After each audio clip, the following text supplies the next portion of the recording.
Man, my lips are cranking.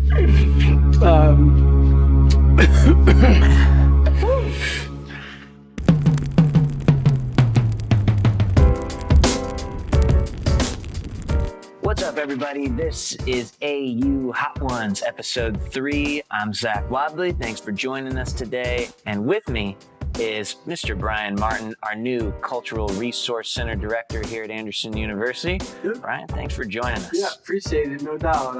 I've been excited about this. A little nervous at the same time, but I think we'll make it. Yeah, so we've had 2 people on the show before. I know you watched. Yep, and that's part of what makes me a little nervous. I was going to say, did it help or hurt to see the past? I don't know if you know. Okay, so, well, we don't mess around in this show. We get right into it. All right, sounds good. But before we dig in, one last question. I'm just always curious. We got 10 wings here. Yep. At what point do you think it's going to become almost unbearable? Which wing number? It seems like from the other ones, when they started getting about above 5, that it seems like that's when it started to be some serious heat. So we'll see how it goes. So, all right, my friend. Well, to start our journey here with number 1, we've just got the classic. The classic. Something you might just have at home. Okay. All right. So to start things off, you have been at AU. Yeah. You were a development officer. Mm-hmm. Now you're moving into the CRC as the new director. Right.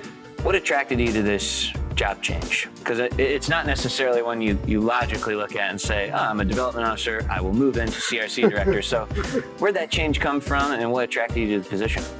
Yeah, I would say a lot of the attraction was just seeing it as a ministry.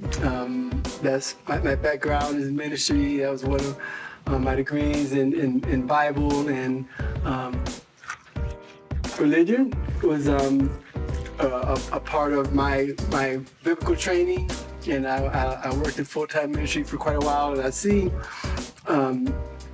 serving, minister to multicultural students as something that's a part of what God can have and use me to do. So yeah, without. All right, let's dive into number 2 here. All right. A little jalapeno. Jalapeno. You jalapeno guy? Yeah, I like jalapenos. Yeah, Okay. Yeah, I like to put that on in salads or Okay. salads and stuff like that. Yeah. Well, so the word on the street is, which I find this a little funny without knowing the full story, but the word on the street is that at one point you might have choked on a cayenne pepper pretty badly to the point of maybe a near-death experience. So I got to know the story behind it and why, after having that moment, did you still decide to come on this show? That's a good question. Yeah, my wife and I are big workout folks. Mm-hmm. Work out as much as we can in the morning time and before I come to work. And I respect that. one of the things we do before we have breakfast beforehand, she'll fix some eggs and bacon, and she'll fix these little patties of like hash browns. And I love putting cayenne pepper on them and eating them. And probably 3 or 4 months ago or so, we had the hash browns and I put the cayenne pepper on it, and I went to go take a bite. And you know how sometimes you kind of do an inhale deal whenever you go to, and I went to go inhale, and that cayenne pepper went down my throat, and I was like, and it lasted for like a while. Like, Like the point where it's no longer a joke. It's not a joke anymore. I am acting like a 4 or 5-year-old. I'm walking around, spinning around. I am trying to get a breath. I'm walking down the hall. My wife doesn't even know what's going on because she's like, "What are you doing?" I'm walking down the hall. I'm trying to get to the bathroom. I am just the whole time just gagging. And I'm thinking, like in my head, I'm thinking, is this how I'm gonna die? Like in my head, I'm thinking, I don't want to go like this. You know what I mean? I don't want to be like the guy that died from cayenne pepper. That is not a fun way to go. But I'm thinking, oh God, please don't make me die like this. And I go to the bathroom, and the spot to get some water from the faucet from the sink, and I did that, and enough of it went down for me to take a swallow. And I mean, I literally, I thought I was gone. I really did. And I ended up walking back out to the kitchen with my wife, and she was like, what's wrong with you? I was like, I think I almost died. Really? She wouldn't even know. She wouldn't even know. She would have came in the bathroom, and I'd be laying on the ground, and like, why did he die? You know, cayenne pepper. But yeah, no doubt, that was a scary moment, but I'm glad that I didn't go down that way. Let's take it to number 3 here. My personal favorite. Okay. Here. I actually find this one quite good. So, a little spicy habanero manzano chile. Okay, good deal. Good deal. You are a big audiobook listener, I understand. Give us some recommendations. Some of the best that you've listened to. Well, okay. I guess what kind of books do you like to read or listen to? That's a little spicier than the one before, no doubt. Yeah, I really got into doing audiobooks, and a lot of the help was from my wife because I grew up not being a reader at all. I mean, I really didn't like reading. I mean, in school, I was like the kid that, you know, you take turns reading out loud, and I was always like, you know, counting like the paragraphs and who, you know, how many kids there were, because I was afraid to, you know, mess up, you know. So I really didn't read at all growing up. When I got married, my wife talked about reading a book to me. And I thought, okay, I'll try it, you know. And she did it, and I mean, I loved it. Yeah. And it was amazing. At first, she'd stop and ask me, "Are you paying attention?" And I'd tell her exactly what she read. She was like, "Wow, okay." And I started realizing that I'm more of an audio learner than I am having the pages. Sure. So it was like from there, I just started. I mean, she would read all kinds of books to me. We read books on marriage and parenting, and spiritual walk life, you know. And so now I do a lot of. I'll do novels. Ted Decker is one of my favorite authors. He's a Christian novelist. I like to listen to a lot of, you know, biblical training, spiritual life. Francis Chan is one of my favorite. He's had a couple of books. This recent book he wrote on unity is really, really good. So yeah, really any kind of book that I think helps me to focus on how I can be more of who God wants me to be and love and treat people the way He wants me to treat them. So yeah, I really enjoy it. All right, moving on. All right. Number 4, we've got Los Calientes. Los Calientes. Barbacoa. Okay. Here we go. All right. Let's do it. Here we go. Now, you're a man of many talents. What's something that most people, maybe even the people that you worked with in the development office, what's something that they might not know? What skill do you have that they might not know about? Well, one thing that I really enjoy doing, and it's one phase right before I even started here at AU, I wrote and produced Christian music. Okay. And really enjoyed doing that a lot. Maybe that people really know. I even had some stuff that I kind of sent out to folks from time to time. But also, I really enjoy music and dancing and things like that. And one time, as my kids were younger, we really liked like Christian hip hop stuff. Yeah. So they listened to Toby Mac at the time. That was kind of one of the people. He's still going strong. He's still going strong. And one time I did I choreographed a dance to one of his songs called Boomin'. And we took all the furniture out of our living room, and my 2 oldest kids and I, we did this dance thing. So not very many people know here that I'm a dancer, but I'm not a great dancer, but I enjoy dancing. Hey, you're selling yourself short. Most people start here at being able to dance, and I'd say you're pretty high. Oh, up really? here, Okay, so. I appreciate that. I mean, I couldn't do it. I've seen the YouTube video. By the way, it is on YouTube. But I couldn't do what you do, so you've got some skills. All right, let's do number 5 here. Okay. Ginger goat. Now, this is the one in both of the other videos that people were like, yeah. It wasn't a great taste. I wouldn't say you'll leave and remember this one for good reasons. Might not be the spiciest, but when your wing comes out yellow, like something ain't right. Oh man, okay. So we're here on a college campus. I got to ask you something about your college experience. I think when you get on campus, you spend time in the dorm, you meet new people. There's always something though that happens. We all go through moments that are a little humiliating in college when we're trying to find ourselves. What's your most humiliating moment that you had as a college student? All right.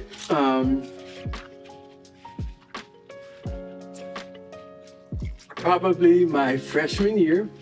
I went to Troy State University to really play football there. Okay. So really enjoyed my time there. But my freshman year, one of the things that happened was I grew up in Lakeland, Florida. Okay. There were tons of lakes in Lakeland, Florida, but I never learned how to swim.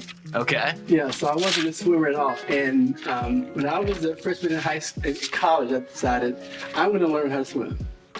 And so I took a class in swimming, and it separated us out into beginners, intermediate, advanced, and I was definitely in the beginners. And like one of the first days in class, the instructor was like, so I needed to see how comfortable you guys are, So we're all in the water, and we're like, chest high.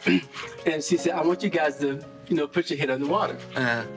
And I never really done that before. But there's like 3 people in this beginner time, and this girl went before me, and she went all the way under for 10, 15 seconds, and came back up, and I was like, wow.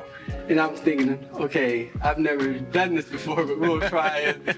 Anyway, I said, here we go. So I put my finger over. Yeah. You look to the part. And then I go, and I'm just spraying water everywhere. The instructor's trying to figure out what's going on. And I didn't even put my whole head in the water. It was just this deep, I felt humiliated because I thought, man, here's this girl. She was all under. Right. Here I am, a big jock guy, and I'm just barely. That was humiliating. That whole semester was humiliating there because the final, we had to dive off the diving board into the deep and swim to the side. Oh, okay. And man, that's advanced stuff. They had lifeguards in the water. Yeah. They knew I struggled. That was one thing. I just so that was humbling, man. So where would you say now, 1 to 10? 10 being like Michael Phelps. Where are we at on the swimming scale? Confidence level. I think I'm still maybe a -2. No, I'm probably more about a 4. Okay. I can get in the water. Yeah. I mean, I can get in the water. Yeah. I don't think I'm gonna drown. Right. But I want to be able to test the bottom. I'd say that's about where I am. Yeah. I'm not going down, but I'm also not gonna find reasons to be in the water. So. Right. Yeah, I'm with you there. All right, moving on. We're in the back half now. So this is about where you said. Yep. Are you feeling it now? Yeah, I'm feeling my lips. My lips I'm starting to feel a little hot on the lips. It's like the circle gets larger by the end of it. Like this whole part of your face will just be numb. You won't feel it. So we got a little high desert now. High desert. For number 6, we're going to the bottom row here. All right, here we go. Okay. Run this in. Yeah. Okay. And the questions will start getting a little hotter here too. Okay, here we go.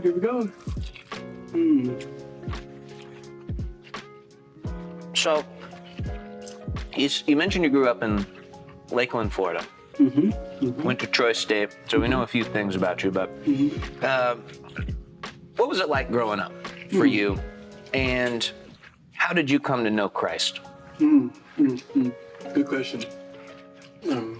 Boy, that's spicy. It's in. Had a little delayed effect there. Okay.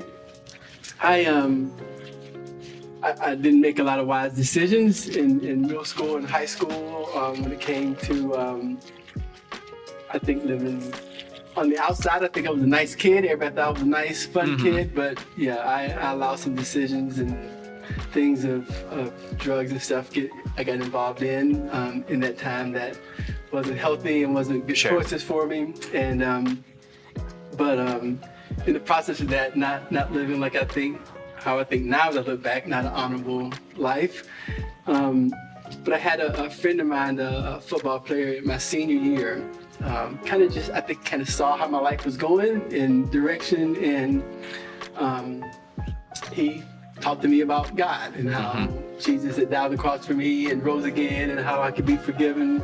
And I think I was at a really low part in my life with all of that was going on, and made a confession for Christ. And I think right on, I was all excited and pumped about Jesus and knowing God and reading my Bible and everything. But I slowly got back in with the same friend and got back into the same lifestyle. And then when I went to, ended up having an opportunity to play football in my senior year. The last game of my senior year, I ended up dislocating my shoulder. Wow. And a lot of the colleges that had been recruiting me during that time so I ended up getting picked up by a Division II school, Troy State, playing there. And in my freshman year there, started to kind of want to do something new. And one of my football teammates there said to me, "Man, I want to go to church. Would you go with me?" And I said, "Sure." I mean, I feel like I had some experience in high school, and thought maybe I can get back to that. And what ended up happening was there was a small church that was right close to campus. And I said, well, I'd like to go there because I think that's a kind of a church that my grandmother goes to. So the next Sunday we get dressed, go there, and have a really good time. And afterwards they had a campus pastor that was there, and he came over, introduced himself to us, and we got to talking and stuff, and it was really cool. And he was asking me questions about where I was from and everything, my name and the whole deal, and playing football. And all of a sudden he goes, "Now, do you have a grandmother that lives in Texas?" Wow. And I was like, "Well, yeah." And he said, "Oh, hold up a minute." And he went to his office and brought out a letter. My grandmother had found a type of a denomination, a group that had a church that was in Troy. And she had written the church and said, "Would you please reach out to my grandson, because I believe he's really searching for God. I've been praying for him." Wow.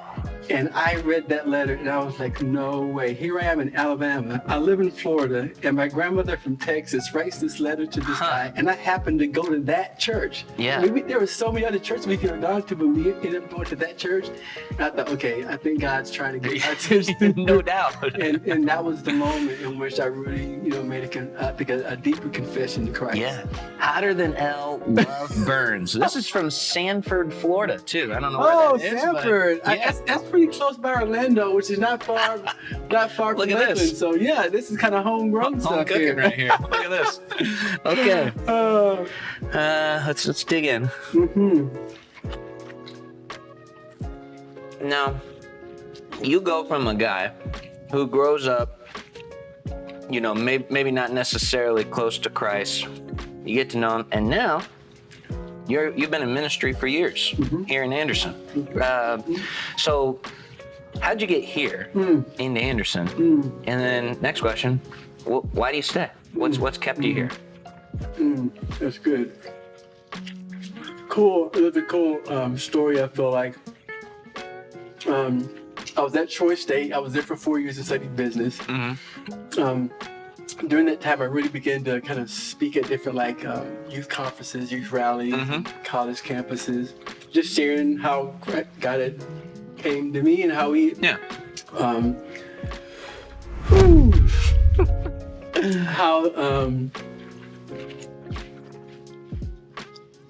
how I'd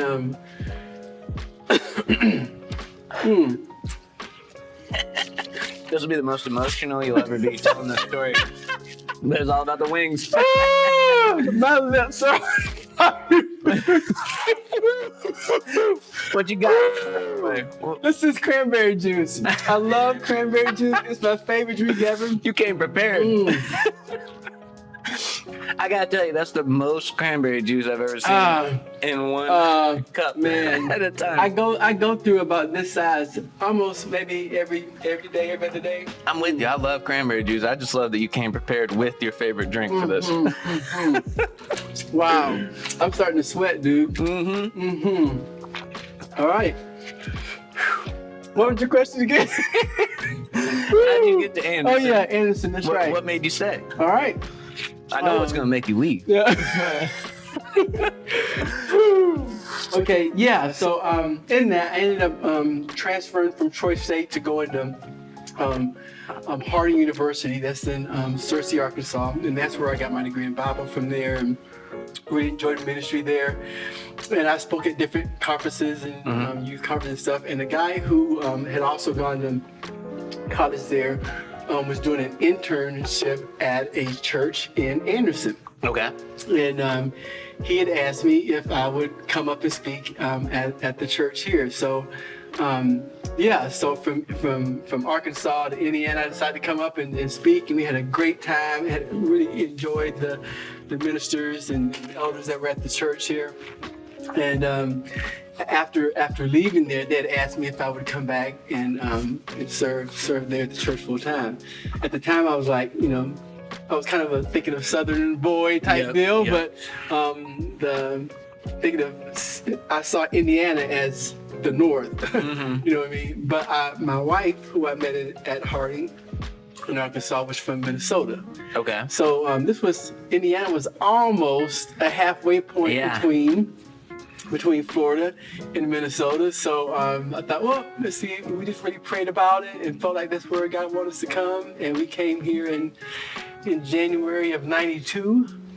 And we just feel like this is the place that God wants us to be. And we've enjoyed it. The people here, the church that we were working with was just super folks, very welcoming, accepting. That's awesome. And we're super glad that you're still here. Glad to be obviously, because you're making a difference. So we're cool. 3 left. My lips are I burning. know. And then when you talk, it just it only really makes it worse. My friend, I'm telling you though, the bomb. Is this the bomb? The bomb. Is that the hottest one you think? I don't think it's pretty hot. It's not the hottest. Okay. They really did do number 10 as the hottest. But this one, it's the smell, the taste. It's the most unenjoyed, I'll say. Well, I appreciate that. I'm glad. That makes me excited to take a bite. So, no doubt. So there you go. Yeah, dig right in, huh? Okay, you go. Okay. Now, I became a new dad just over a year ago. I love my son. I got a daughter on the way. Parenting is hard work, man. Like truly, it's really hard work. And then I find out that you have 6 kids from ages 16 to 26. And I said, wow. I mean, this guy, 6 kids, that had to be a little bit crazy. No doubt crazy. Yeah. So people think that I'm crazy. I think I'm crazy sometimes. But, 6 kids, you've seen them all go through high school and college, those pivotal years. And you work at a college now, you work with students all the time. So, how's that helped? Seeing what your kids have gone through to being able to help these, kids that come through at AU and knowing what they need. Right. That's a good question. I often tell people that we initially started having kids so that God can use us to help train them. But I really think that God uses them to help train us. I think the molding process of us being shaped to be, more patient, more humble. Yep. More realizing that we can't control everything.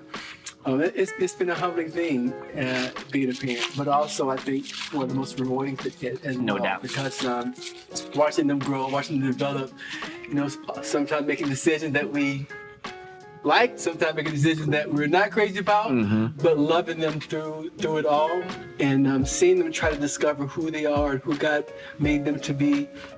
I think it's part of what I feel like God has at least given me some insight in the thought of hopefully in a role like this, that I can also give them that freedom to grow. Like I've tried, even though there's been hard times of letting them Sure. grow.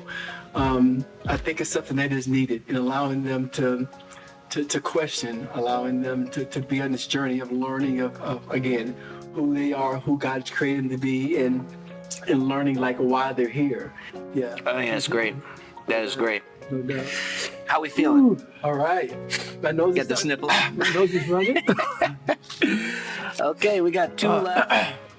Like it's really running. Like, Yeah, ooh. I know. Just from that, I don't know what happened just now, but I feel like all of a sudden I just like my sinuses just went. They're cleaned out. They're cleaned out. Wow. We got 2 left. Little Okay. Scorpion Disco here. Scorpion disco. Yeah. Mm-hmm. So these are the real deal. Real deal. Is this, These last two. Do you feel like that was the hottest thing you ever ate? That the last one? That last one was probably one of the hottest. Yep. Yep. We're only gonna get. You're only hotter. Look at that. So, Okay, here we go. all right. Mm-hmm. That was good. Yeah. No, That wasn't.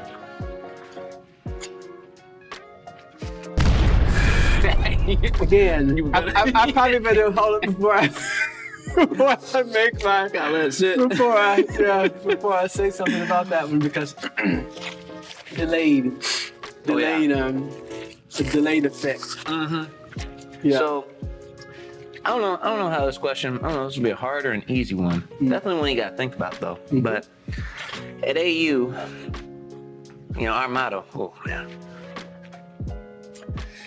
Hold up. I feel like my lips is like I think they're swell. I feel like they're starting to swell. Mm-hmm. I feel like my pores are opening up. I'm starting to swell a little bit. But our motto here at AU is real life transformed. Mm-hmm. And you see these things all over campus. People say them on the website, things like that. But what does that mean to you? What does real life transformed mean to you?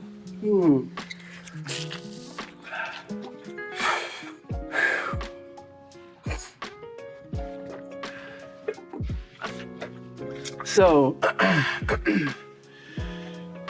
I really think they feel like they're getting fat, man.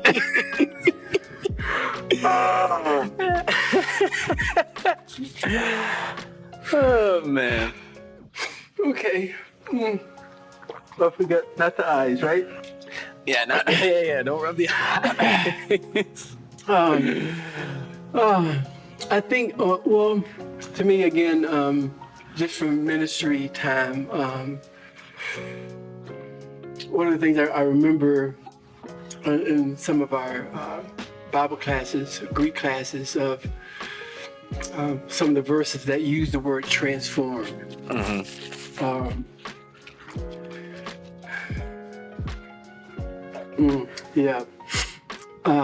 Romans chapter 12 talks about, not being conformed to this world, but being transformed by the renewing of your mind.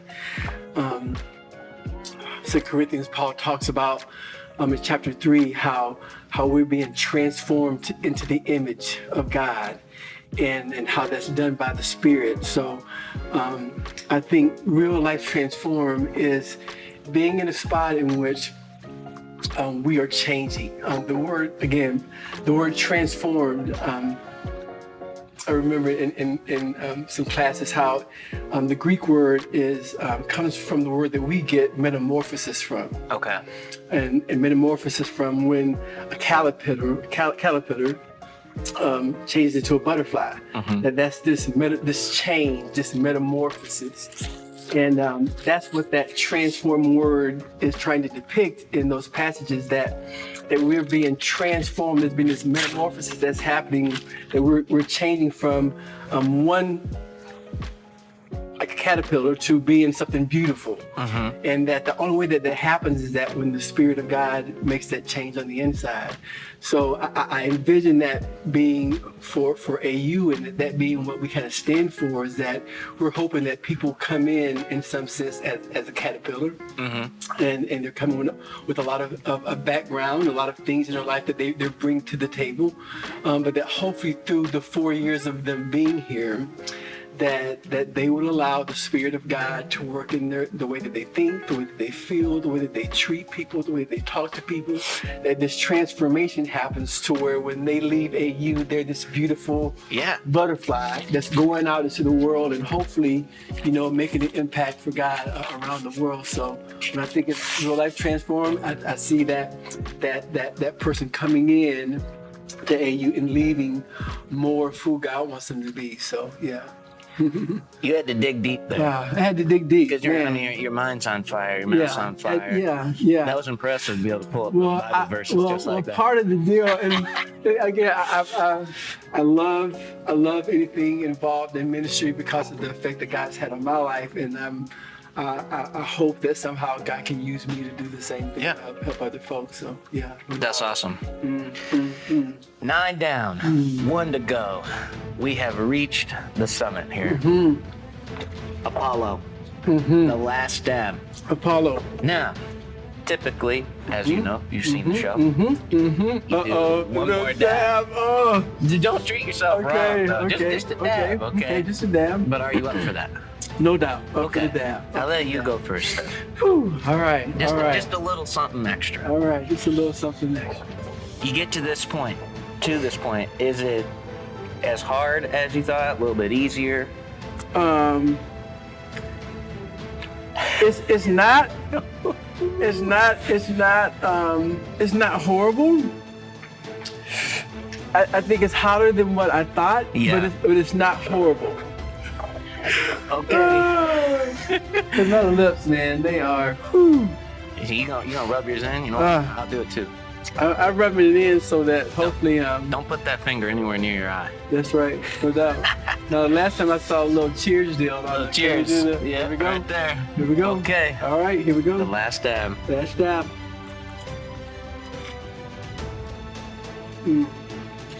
We have made it here.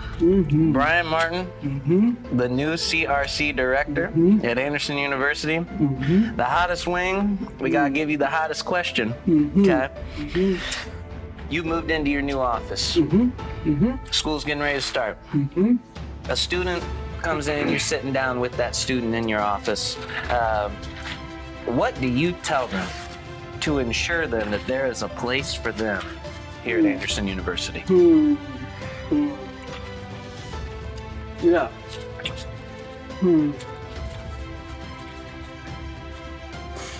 I think I tell them,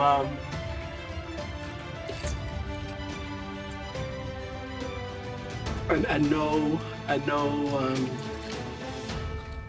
know the people here are genuinely wanting to be a welcoming, inclusive,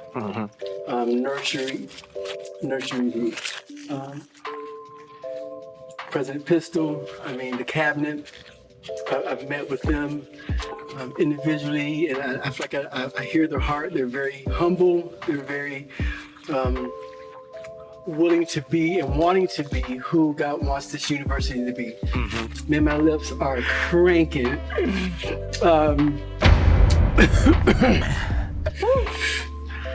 Get into your throat there.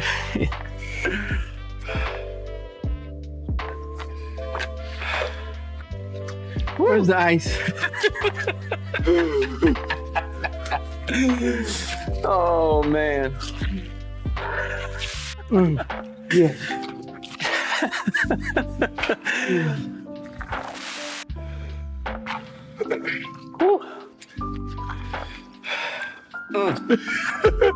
I feel like I did you wrong.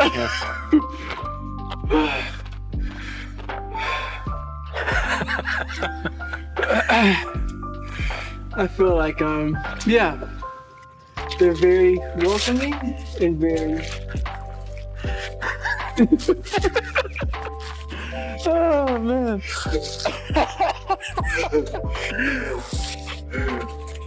Woo. Everything you're saying is true. Yep. Yes. Congratulations. You made it. Man. I was nervous. I'm telling you, I was nervous with this situation. My lips are just feeling. It if you've never had it, which most people haven't, you can't even define how hot it is. It is hot. It is hot. That's good stuff right there, though. Look at That this. is. That's how you do it right there. New cultural director, Brian Right. Martin. Loving it, man. Thanks a bunch, Zach. Thanks for being on this. I appreciate you giving the Appreciate it. opportunity, man. Yeah. I appreciate what you're doing. It's a great thing, and I hope it encourages a lot of folks. So this is a good thing to do. Awesome. Hey, when you get on campus, stop by his office, Yeah, say hello. He's Brian Martin. I'm Love to Zach see you. Wadley. This has been AU Hot Ones. Have a good one. God bless.